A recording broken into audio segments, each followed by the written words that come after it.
Hello' everyone, আজি আমি খানা খাব লৈছোঁ। বতৰটো বহুত ডাৱৰীয়া হয়। মই পুপুক কামুৰতে মাৰিছোঁ, পুপুৱে কেনেকৈ কামুৰিছে আৰু মোৰ সৰু সৰু ল'ৰা ছোৱালীবিলাকক চুমা খাই কামুৰি বহুত ভাল লাগে।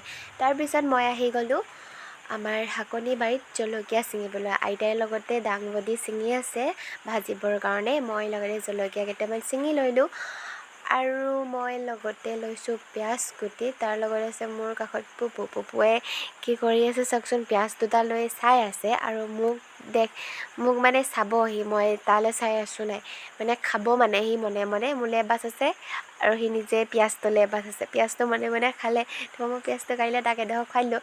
সি কেনেকৈ চোবাব তাৰ আগ দুটা, তাৰ দাঁতেই নাই চোবাবলৈ। তাৰপিছত মই জলকীয়া কাটিব নোৱাৰোঁ দেই, বহুত পুৰে, বহুত জ্বলা। বৌয়ে চব ৰেডি কৰি আছে, বৌয়ে মোক সুধিছে 10 টাকা খাবি নে? 100 টাকা খাম। তাৰপিছত পোৱালিটোৱে মাকৰ ওচৰলৈ দৌৰিছে লাজতে।